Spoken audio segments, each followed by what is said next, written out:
Sejam todos bem-vindos a este culto de adoração. Eu e a minha família estamos bem e espero que vocês também estejam. Para começar, vamos a Deus em oração. Senhor, Deus e Pai Santo, Todo-Poderoso, é uma honra e um privilégio, Senhor, poder entrar na Sua presença, Senhor. Pai, neste momento, Senhor, passando, Pai, muita gente, Senhor, passando, Pai, está, ó Deus, passando, Pai, nos hospitais, Senhor. Mas, ó Deus, passando, Pai, pela Sua misericórdia, permitiu, Senhor, passando, Pai, que nós estivéssemos aqui a Te adorar, Senhor. Por isso, Deus, passando, Pai, quero, Senhor, te pedir que o Senhor dirija, Senhor, passando, Pai, todos os nossos pensamentos e sentimentos, Senhor, passando, Pai, a esta adoração, Senhor.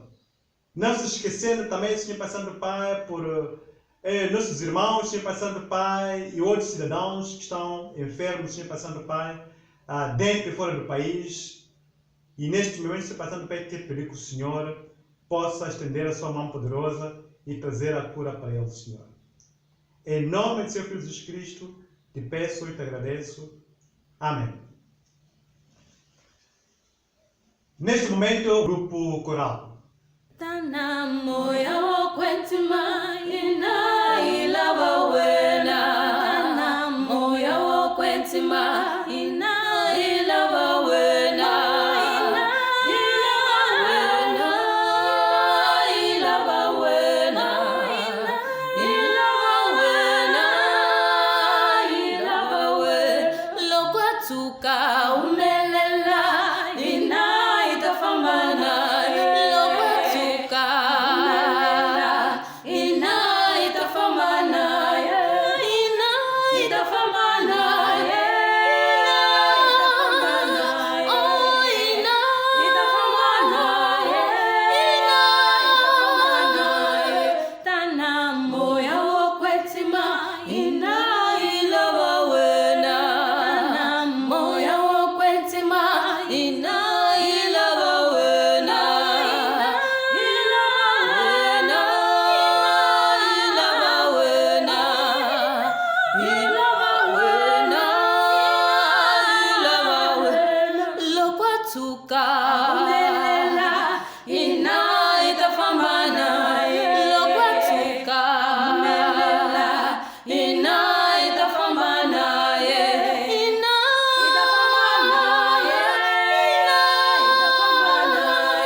De seguida, peço a vossa atenção para o momento de anúncios. Tem a ver com o culto único virtual que está sendo programado, que irá incluir 4 igrejas de expressão portuguesa, nomeadamente Maputo, Luanda, Brasília e Goiânia. Este culto vai ter lugar no dia 17 de maio do ano em curso. De seguida, vou convidar o pastor do dia, o pastor Cláudio Mavume, que vai nos trazer a mensagem. Muito obrigado pela atenção. Bom culto a todos. Lion of Judah.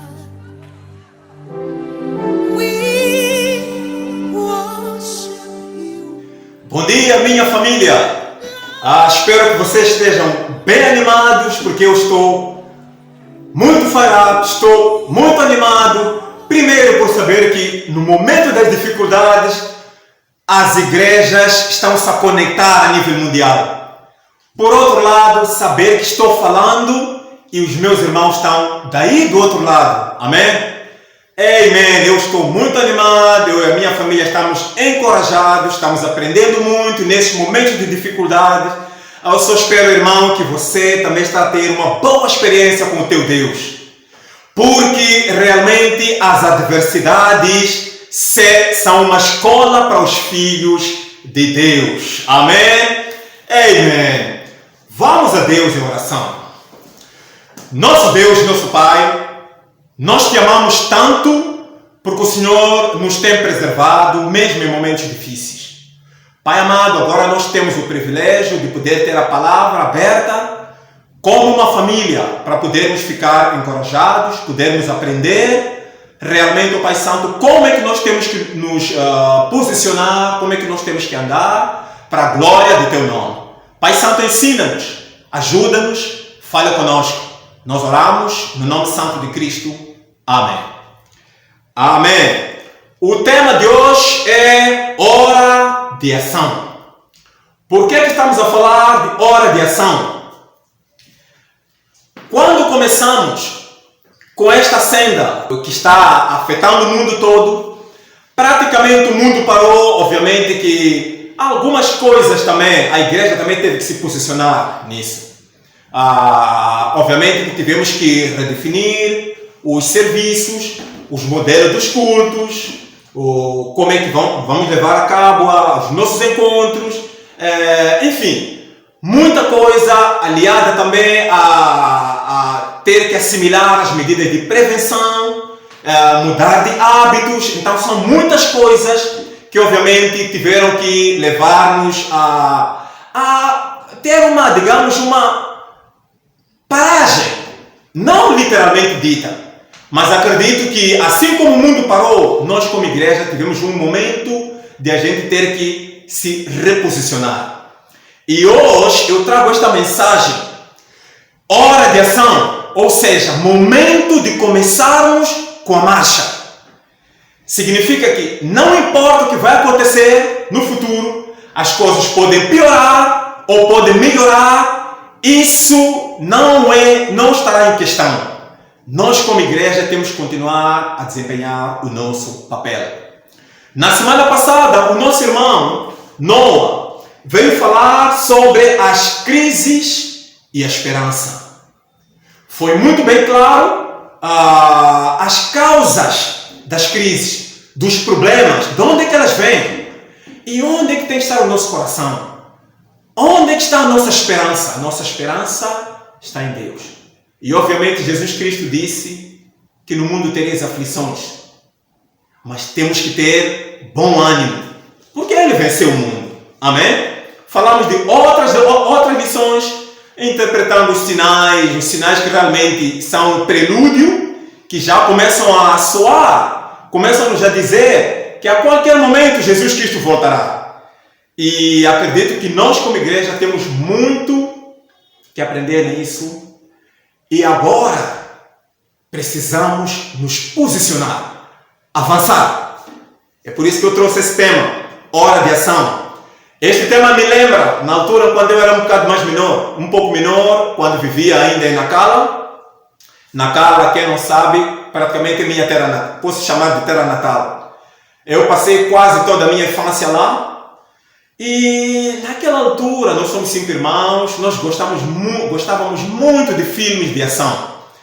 E tínhamos ali videoclubes, locais onde a gente ia alugar filmes. De certeza que se eu encontrasse um filme com este título, Hora de Ação, levaria. Porque nós gostávamos de artes marciais, guerrilhas, tudo aquilo que tinha a ver com ação, filmes de terror. Gostávamos desse tipo de filmes, então eu levaria este filme. Mas para nós aqui não se trata de filme, mas é mesmo algo prático. Significa o quê? Nós temos uma mensagem para este mundo. Temos um papel a desempenhar neste mundo, que é comunicarmos ao mundo o que Deus quer que o mundo ouça. E nós precisamos ficar focalizados nisso. Mas antes de nós entrarmos a fundo, eu queria partilhar uma escritura que serve de ponte, de momento de pausa e avanço, que está no 1 Reis 19, versículo 1 a 11. Eu não vou ler toda a escritura, todos os versículos, irei ler apenas versículo 1 até 6. Passo a ler. Ora, Acabe contou a Jezabel tudo o que Elias tinha feito e como havia matado todos aqueles profetas à espada. Por isso Jezabel mandou um mensageiro a Elias para dizer: que os deuses me castiguem com todo rigor, se amanhã, nesta hora, eu não fazer com a sua vida o que você fez com a deles. Elias teve medo e fugiu para salvar a vida. Em Betseba de Judá, ele deixou o seu servo e entrou no deserto caminhando um dia. Chegou a um pé de giesta, sentou-se debaixo dele e orou pedindo a morte. Já tive bastante, Senhor. Tira minha vida. Eu não sou melhor do que os meus antepassados. Depois se deitou debaixo da árvore e dormiu. De repente um anjo tocou nele e disse: levante-se e coma. Elias olhou ao redor e ali junto à sua cabeça havia um pão assado sobre brasas quentes e um jarro d'água. Ele comeu, bebeu e deitou-se de novo. Por que eu trago esta passagem? Eu trago esta passagem exatamente para a gente ver o quadro de um grande homem de Deus. Quando foi assolado pelo medo, o que aconteceu com ele? Isso é para nós tirarmos lições, porque agora nós estamos em momento de avançar. Pode ser que a crise aumente. Só Deus o sabe. Mas a nossa oração é que as coisas melhorem. Mas caso sim, agora que nós estamos a avançar, nada deve nos parar. A Bíblia começa no versículo 1, falando de 3 personalidades. Fala de Acabe, Jezabel e Elias.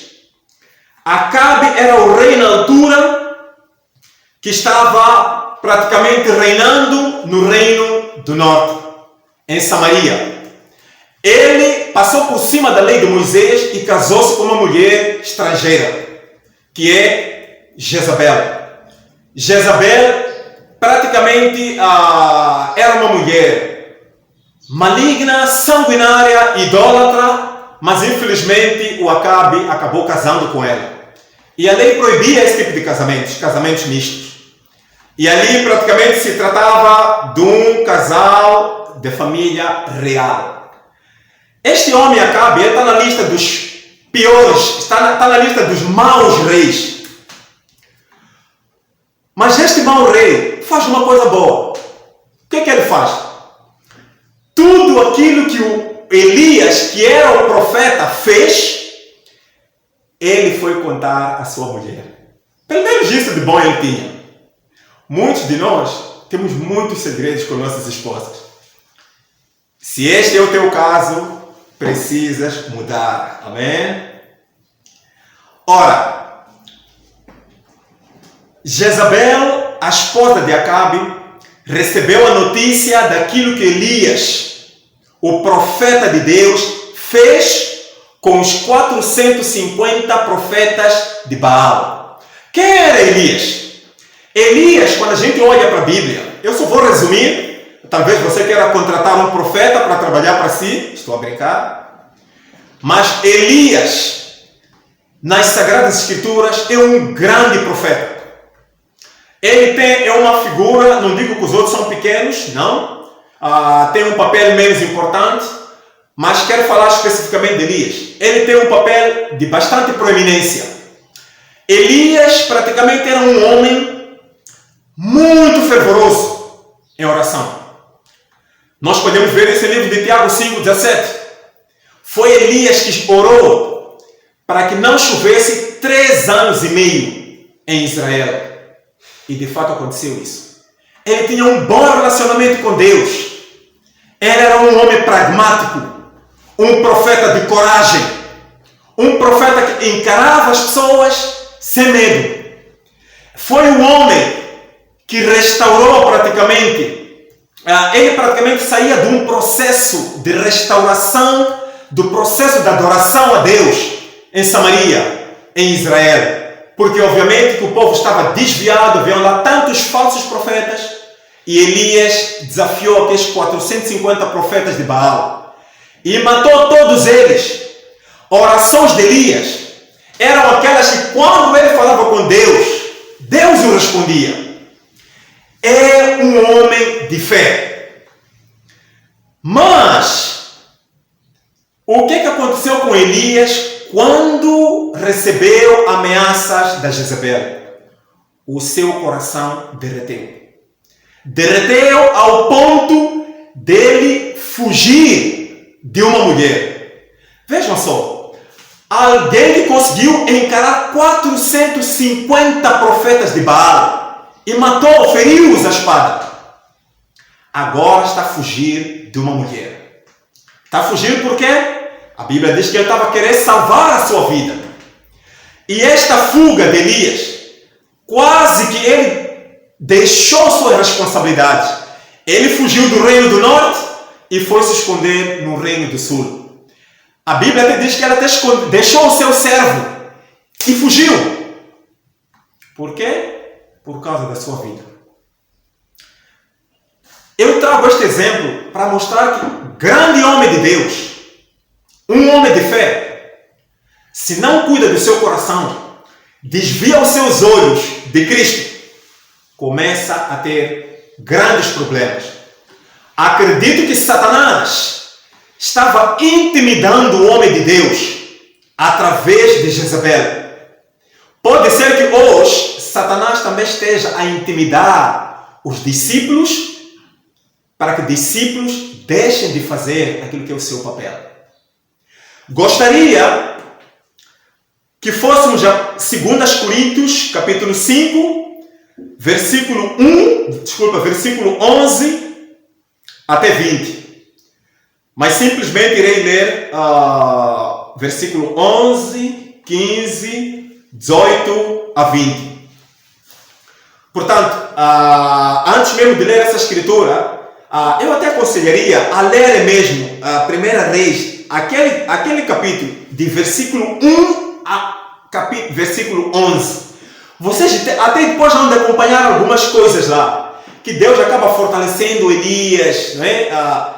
Aparece lá um anjo, dá-lhe de comer, Elias come, mas aquela comida era para lhe fortalecer. Elias comeu, voltou a dormir. O anjo fez novamente a mesma coisa. Disse que ele tinha que se levantar, ele tinha que caminhar tanto, e ele caminhou cerca de 40 dias e 40 noites, até que chegasse ao monte de Deus.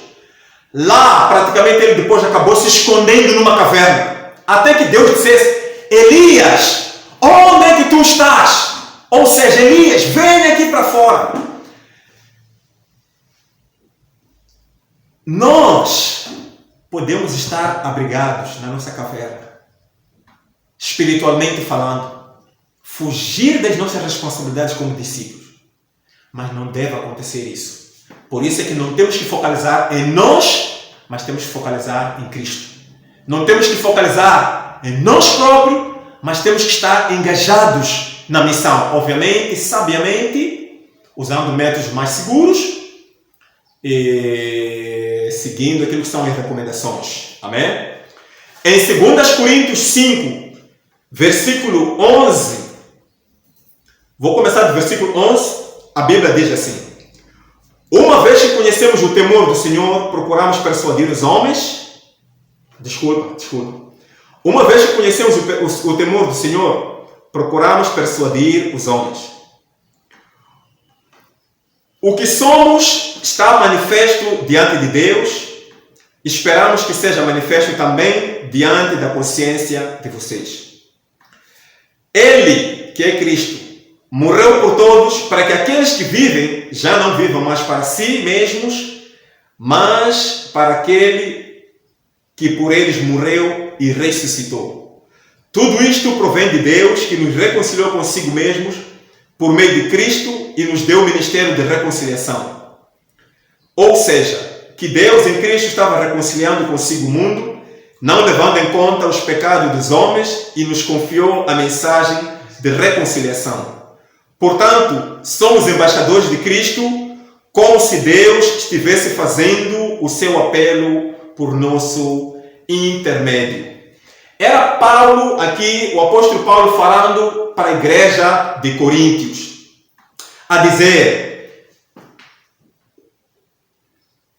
uma vez que nós conhecemos o temor de Deus, nós persuadimos os homens para Deus. Significa que o conhecimento profundo sobre o temor de Deus, sobre quem é Deus, quando eu temo a Deus, quando conheço quem realmente estou a servir, isso vai me levar constantemente a ficar engajado em chamar as pessoas para Deus. Quando me esqueço de Deus, quando não conheço o temor de Deus, já não me identifico com esta nobre tarefa de convidar as pessoas para Cristo. É o que Paulo está a dizer aqui.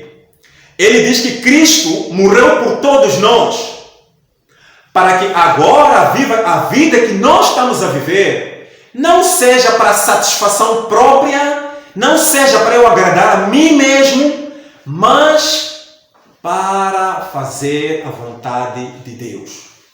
Significa que todos nós precisamos nos questionar: o que é que Deus quer que eu faça neste momento? Qual é o meu papel neste momento específico? O que é que Deus espera de mim? Será que Deus quer que eu fique na caverna, a exemplo de Elias, ou quer que eu saia da caverna e proclame? Esta ação, como eu disse no princípio, praticamente é a ação de comunicar ao mundo o que Deus quer que o mundo ouça. Este mundo começa ali em casa, começa com os nossos vizinhos, ações concretas. O meu vizinho tem que ser uma bênção, eu ser vizinho dele. Ele tem que ouvir a respeito de Cristo. Em Atos 1:8, Jesus Cristo disse aos seus discípulos que eles tinham que ficar em Jerusalém até que recebessem o poder do alto. Depois disso, estavam capacitados para poderem ser suas testemunhas em Jerusalém, Judeia, Samaria e nos confins da terra. Estamos nós aqui, acredito que aqui é confins da terra, talvez. Temos que continuar a testemunhar a respeito de Cristo. Esta é a nossa tarefa. É uma tarefa concreta. Não tem nada de complexo. É o que Deus espera de nós. A Bíblia aqui diz que nós somos embaixadores de Cristo. Significa que somos trabalhadores de uma embaixada. Esta embaixada representa, ou seja, a nossa pátria é celestial. Por isso, temos que exercer o nosso papel enquanto estamos aqui na terra. Enquanto as coisas vão se enrolando, vão piorando, vão melhorando. Se for a melhorar, amém, Deus seja louvado por isso. Se não, não é surpresa, porque tudo está previsto. O certo é que agora que a gente arrancou, avançamos. Claro que haviam alguns que já estavam fazendo a coisa, mas em geral, como igreja, precisamos de nos focalizar naquilo que é a nossa missão aqui na terra. Por isso, não se concentrem nas circunstâncias, não devemos nos concentrar nos medos. Por quê? Porque os medos fazem derreter o coração. Nós tomamos aquele exemplo de Elias. Alguém que tinha orações fervorosas. Em vez de orar para que Deus o fortalecesse, ele orou pedindo a morte. Ele até disse, quando vocês forem ler mais embaixo, que estão a perseguir para ser morto pelos israelitas. Mas era Jezebel que ele estava a fugir. Então, o medo não ajuda na nossa fé. Aliás, nós já aprendemos que o medo é a ausência da fé. Portanto, irmãos, agora temos que cingir os lombos e irmos ao trabalho. Qual é esse trabalho?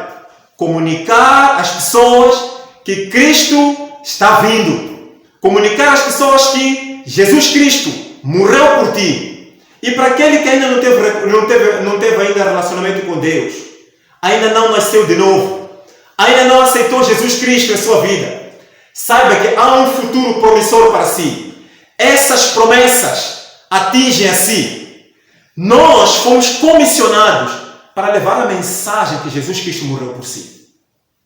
Esta é a hora de tomar grandes decisões. Aceitar Jesus Cristo na sua vida. E também seres parte dos embaixadores. Tem uma escritura que fala sobre trabalhadores. Podemos ir ver, esta é a última escritura. Está em Lucas 10, versículo 1 a 3. Diz assim: depois disto, Jesus designou outros 72 e os enviou 2 a 2 diante dele, a todas as cidades e lugares para onde ele estava prestes a ir. E lhes disse: a colheita é grande, mas os trabalhadores são poucos. Portanto, peçam ao Senhor da colheita que mande trabalhadores para a sua colheita. Amém? Depois disto, ele estava discursando lá, em que falou sobre 3 pessoas, em que alguns disseram que queriam ir sepultar seu pai, outro, deixa ir despedir meus pais. Estavam contando histórias, mas que Jesus estava mostrando-lhes o preço para lhe seguir. Que realmente, quando nós seguimos a Cristo, não há condicionalismo. Isto é mais para os discípulos. Temos que seguir a Cristo assim como Ele diz que temos que o seguir. Afinal de contas, calculamos o que significa ser discípulo. Momentos bons ou maus, temos que dar glórias a Deus. E aqui ele diz que a colheita é grande, os trabalhadores são poucos. Temos que orar para que os trabalhadores aumentem. Mas o mais triste é ter trabalhadores, mas que são trabalhadores que não estão a fazer o seu trabalho. Por isso é que nós temos que estar engajados nesta nobre tarefa, nesta missão de fazer discípulos, de proclamar a Cristo, de levar a mensagem da esperança, de realmente procurar reconciliar as pessoas com Deus. Amém? De novo, para aqueles que ainda não estão em Cristo, a nossa oração é que você junte-se àqueles que já estão em Cristo, para poderem ser parte dos trabalhadores que estão trabalhando para o Deus vivo e que realmente há uma grande recompensa que Deus promete para os seus, para aqueles que realmente são fiéis a Ele. E eu queria desafiar a igreja numa coisa específica e prática. A partir de hoje, pensem quem são as pessoas que você sabe que deveria falar com elas acerca de Cristo. Aliste-as e parta para a ação, porque esta é a hora da ação. Amém? Nós não sabemos o que é que vai acontecer, quem são as pessoas que irão permanecer em vida, mesmo eu não sei o que é que me espera amanhã. Por isso é que eu tenho que estar bem com Deus, tenho que ser um servo fiel e diligente. Nós precisamos desempenhar o nosso papel enquanto estamos aqui em terra. Amém? Para os jovens, vocês não estão exclusos. Deus ama muito a vocês. Façam decisões hoje e, se possível, até já. Façam reformas e aceitem Jesus Cristo como vosso Senhor. Vocês também têm parte na vida eterna. Amém? Portanto, esta é a palavra que eu queria trazer para a igreja. Esta é a hora da ação. Não teoria, mas prática. E vamos partilhar essas grandes notícias. Não vamos partilhar só acerca do coronavírus. Vamos trazer essas grandes notícias. Uau! O que é que Deus está fazendo por meu intermédio? Uau! Não tinha coragem, me levantei, saí da caverna, espiritualmente falando. Agora estou dando estudos bíblicos, via telefone, se estou ali com alguém em casa, estou cumprindo aquelas recomendações, mas a palavra de Deus está sendo anunciada e Deus está sendo glorificado. Certamente, irmãos, Deus será glorificado por meio do nosso Senhor Jesus Cristo. Amém? Amo a todos vocês. Mais uma vez, iniciei a dizer que estou animado e vou terminar a dizer estou animado porque comuniquei-me com todos os irmãos e sei que vocês permanecem firmes desse lado aí. Amém? Vamos orar para terminar. Nosso Deus, nosso Pai, obrigado pelo teu grande amor. Dá-nos coragem, Senhor, e que nós possamos aprender com as lições da tua palavra para que realmente não podemos olhar para as nossas vidas, não podemos, ó Pai Santo, ficar focalizados em circunstâncias, mas temos que colocar olhos em Cristo.